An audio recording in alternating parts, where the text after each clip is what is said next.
महासार जातककथा। बोधिसत्व एका जन्मी वाराणसीच्या राजाचा अमात्य झाला होता। एके दिवशी राजा आपल्या अंतःपुरातील स्त्रियांसह उद्यान क्रीडेसाठी गेला होता। तेथे तो व त्याच्या स्त्रिया तलावात स्नान करण्यास गेल्या। त्या स्त्रियांनी आपापले दागिने काढून उपवस्त्रात बांधून दासींच्या स्वाधीन केले व त्या तलावात उतरल्या। त्यांतील एक दासी दागिने खाली ठेवून इकडे तिकडे पाहत बसली होती। काही वेळाने ती डुलक्या घेऊ लागली। त्या उद्यानात पुष्कळ माकडे राहत असत। त्यातील एका माकडिणीने त्या दासीच्या जवळ असलेले दागिन्यांचे गांठाडे पाहिले व ती दासी बेसावध आहे असे पाहून माकडिणीला गांठोड्यात काय आहे हे पाहण्याची फार उत्सुकता झाली। खाली उतरून हळूच गांठोडे सोडून त्यांतील एक बहुमोल मोत्यांचा हार घेऊन ती माकडीण तेथून पळून गेली व एका झाडाच्या वळचणीत तो हार दडवून ठेवून जणू काय आपणाला काही माहीत नाही असे मिश करून तेथेच बसून राहिली। इकडे दासी जागी होऊन पाहते तो गांठोडे सोडलेले व मुक्ताहार चोरीस गेलेला। आपल्या जीवावरचे संकट आहे असे जाणून तिने एक आरडाओरड केली। इतर दासी व राजस्त्रियाही तेथे जमा झाल्या व तिला त्यांनी आरडाओरड करण्याचे कारण विचारले। तेव्हा भयचकित होऊन ती म्हणाली, माझ्या मागोमाग कोणी तरी येऊन या गांठोड्यांतील हार घेऊन पळून गेला। त्याच्या मागे धामवण्याची ताकद नसल्यामुळे मी ओरडले। राजाला हे वर्तमान समजल्याबरोबर त्याने उद्यानपालांना बोलावून चोराचा पत्ता लावण्यास हुकूम केला। ते इतस्ततः पळत सुटले। एक ग्रामवासी मनुष्य त्या उद्यानाजवळील रस्त्याने चालला होता।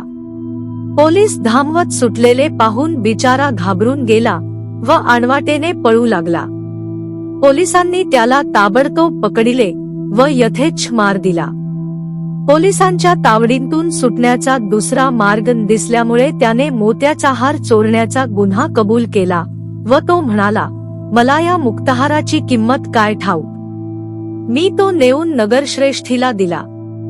पोलिसांनी चोराला राजासमोर नेले व त्याने तेथेही आपला गुन्हा कबूल करून पूर्ववत हकीकत सांगितली। तेव्हा राजाने नगरश्रेष्ठीला पकडून आणण्याचा हुकूम फरमाविला व आपल्यासमोर आल्यावर राजा त्याला म्हणाला, माझ्या राजवाड्यातला हार तू क्षुद्र माणसाकडून घेतलास कसा?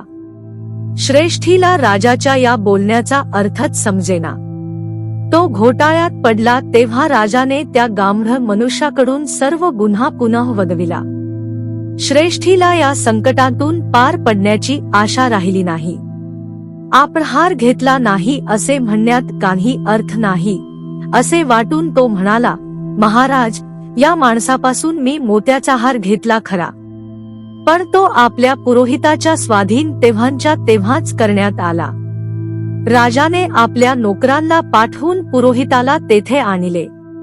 तो पहिल्याने घोटाळ्यात पडला खरा, पण आपल्या समक्ष श्रेष्ठी हार आपल्या स्वाधीन केला असे म्हणतो, तेव्हा गुन्हा नाकबूल करण्यापासून काही फायदा होणार नाही असे जाणून तो म्हणाला, महाराज, श्रेष्ठीने मला हार दिला खरा पण तो माझ्याजवळ राहिला नाही, मी तो आपल्या दरबारच्या गायकाला देऊन टाकिला। झाले। बिचाऱ्या गायकावर पाळी आली। पुरोहितासारखा साक्षीदार असताना गुन्हा नाकबूल करण्यात अर्थ काय?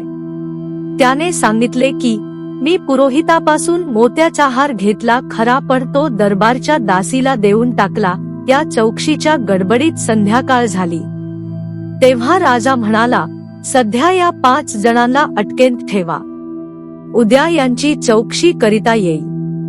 बोधिसत्व राजाच्या जवळच होता। तो म्हणाला, महाराज, आपण या 5 इस्मानला माझ्या स्वाधीन करा, मी या खटल्याची चौकशी करतो। राजाला बोधिसत्वच या कामी योग्य वाटला व त्याने हा खटला निवडण्याचे काम बोधिसत्वावर सोपविले। बोधिसत्वाने या 5 जणांना एका ठिकाणी अटकेत ठेविले व ते काय बोलतात हे ऐकण्यासाठी त्या स्थानाच्या आसपास आपल्या गुप्तहेरांची योजना केली। रात्री सामसूम झाल्यावर श्रेष्ठी या गांभीर मनुष्याला म्हणाला, अरे मूर्खा, तू मला कधी पाहिले होतेस काय? मग माझ्याजवळ दागिना दिला असे खोटे का बोललास? माझ्यासारख्या गांभीर मनुष्याने चांगला मंचक सुद्धा कधी पाहिला नाही व मग मोत्याचा हार कोठून पाहिला असणार.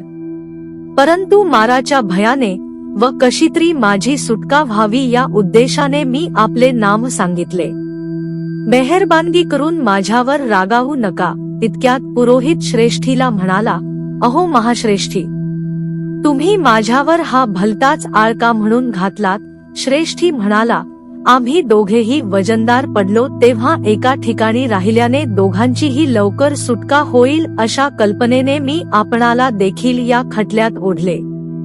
याबद्दल क्षमा असावी.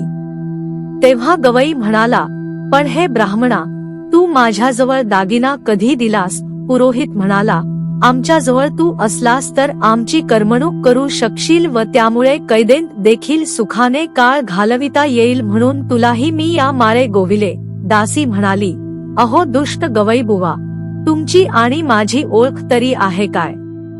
मला तुम्ही दागिना दिलात कधी? गवई म्हणाला, बाई रागावू नकोस. आम्हा चौघांबरोबर तू असलीस म्हणजे आमच्या सेवेत अंतर पडणार नाही. एवढ्याचसाठी मी तुझे नाम सांगितले. बोधिसत्वाच्या गुप्त हेरांनी हा सर्व ऐकून घेतले व बोधिसत्वाला कळविला. बोधिसत्वाची हे लोक निरपराधी असल्याबद्दल आगाऊच खात्री होऊन चुकली होती. काकी उद्यानाच्या बाहेर असलेल्या माणसाच्या हाती पहारेकऱ्यांच्या तावडीतून सुटून एखादा दागिना जाणे असंभवनीय होते. त्यात बोधिसत्वाला या संवादाचा बळकट पुरावा सापडला. परंतु चोरीचा थांग लावल्याशिवाय हे वर्तमान राजाला कळविणे इष्ट नव्हते. तेव्हा बोधिसत्वाने विचारांती एखाद्या वानरीने मोत्याचा हार चोरला असावा असे अनुमान केले व दुसरे दिवशी प्रतीती पाहण्यासाठी खोटे दागिने करवून ते त्या उद्यानात आपल्या विश्वासू नोकरांकडून पसरविले. प्रत्येक माकडींनी एक एक दागिना उचलून आपल्या गळ्यात घातला व त्या इकडून तिकडून मिरवू लागल्या. ज्या वानरीला मोत्याचा हार सापडला होता तिने मात्र त्यांतील दागिना घेतला नाही. तेव्हा त्या इतर माकडी तिच्याजवळ जाऊन तिला म्हणाल्या, काय तू येथे आळशासारखी बसली आहेस? हे पहा आमचे दागिने. ती माकडीन स्पर्धेने म्हणाली, असले घाणेरडे दागिने घेऊन काय करावयाचे आहे? मजपाशी जो दागिना आहे तो पाहिला तर तुम्हाला असले भिकारडे दागिने घालून मिरविण्यास लाजच वाटेल असे म्हणून तिने वळचणीतून मोत्याचा हार बाहेर काढला व आपल्या गळ्यात घालून त्या सर्व माकडींनी समोर मोठ्या डौलाने इकडून तिकडे मिरवू लागली. बोधिसत्वाने दागिने घेऊन माकडीन काय करतात हे पाहण्यासाठी आपले हेर तेथे ठेविलेच होते. त्यांनी मोत्याचा हार माकडीनीच्या गळ्यात पाहिल्याबरोबर तिला घेरले. बिचारी माकडीन त्यांच्या शस्त्रास्त्रांनी आणि आरडाओरडीने घाबरून गेली व तिने तो हार तेथेच जमिनीवर फेकून देऊन पळ काढला. त्या हेरांनी तो हार बोधिसत्वाकडे नेला व त्याने तो राजाला दिला. राजाने सर्व वृत्तात ऐकून घेऊन बोधिसत्वाची फार तारीफ केली व तो म्हणाला, संग्रामात शूराची योजना करावी. मंत्री मंडळात जो मंत्राचा भेद करणार नाही अशाचीच योजना करावी. जेवण्या खाण्यात आवडत्या माणसांना आमंत्रण करावे, पण अत्यंत कठीण प्रसंगी शहाण्याचीच योजना करावी असे जे लोक म्हणत असतात ते खोटे नाही. आज तुझ्याच पांडित्याने चोरीचा पत्ता लागून निरपराधी माणसांचा माझ्याकडून छळ झाला नाही.